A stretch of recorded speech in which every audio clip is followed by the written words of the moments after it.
Hi everyone, a very good morning to you and welcome to a Friday. On a Thursday, the US released US weekly jobless claims data. So the numbers came in on the high side. Marcus was expecting 707,000 US citizens filing for unemployment claims. However, the numbers came in at 742,000. So number one, this was higher than yesterday night's market forecast of 707, and number two, this was higher than last week's actual numbers of 711,000. So the numbers was released at 9:30 p.m. local Malaysia and Singapore time, and we're going to move over to the MT4 charts to analyze the timing and also the impact on the US dollar and other financial instruments. Okay, so just remember for this data, the numbers came in higher than expected. Theoretically, this should be pushing down the US dollar at that point of time. Okay. So looking at the MT4 charts, back on the US dollar index, we do see that at the point of the timing of the release, it was at 9:30 p.m. So it was about here. Okay.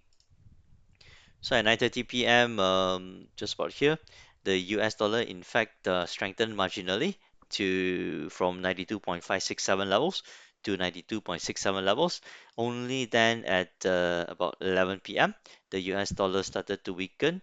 Sorry, at about the maximum was at 10 p.m., 92.66 levels, all the way down to a low of 92.23 levels. So this was the major move, and it happened during the US sessions yesterday again at about 10 p.m. local Singapore and Malaysia time. Before that announcement at 9:30 p.m. in the afternoon session, the US dollar strengthened from 92.42 levels at about at about 4 p.m. local Singapore and Malaysia time, and went all the way until 92.70. So again, as the US dollar was strengthening in the afternoon session, we do see the UK pound weakening from the morning until the afternoon sessions, and as the US dollar was weakening, um, from 10 p.m. onwards, we do see the UK pound strengthening from 10 p.m. onwards, a low of 1.3195 all the way to a high of 1.3280. Okay, so this was an 84 pip movement. Similar behavior you will see on the euro dollar, where the euro dollar weakened during the morning and also the UK trading sessions, and only strengthened at about 10 p.m. local Singapore and Malaysia time during the US trading sessions. Okay. Moving on to gold prices, gold was on a bearish run ever since Wednesday, moving down from 1884 to a low of 1863, and yesterday it touched a low of 1852. Okay, so within 2 days it came down about 32 US dollars before managing to find some support and recovering to about 1866 67 levels. Okay, so currently it's gone a bit quiet. Um, US equities, the S&P 500 was mostly trading in a sideways range for most of yesterday, together with the Dow Jones Industrial Average also trading within a sideways range. Okay, so looking at the US dollar, again back to the US dollar index, it is looking to currently find support at these levels, 92.22 levels. If this doesn't hold, it should be going down to 92.13 level. And again, if this doesn't hold, it could go down all the way until 91.70 levels. Okay.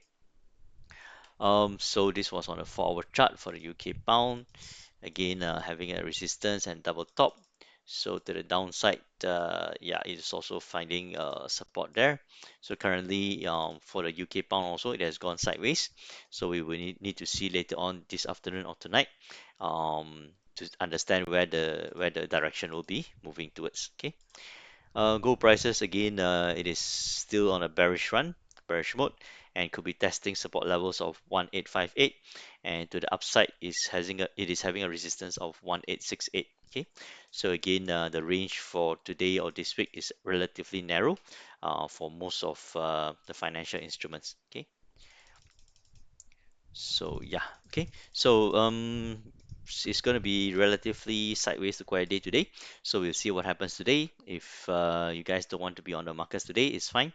Have a rest for the Friday and over the weekend, and I'll see you again on Monday for the next market events and happenings. Thank you and good weekend.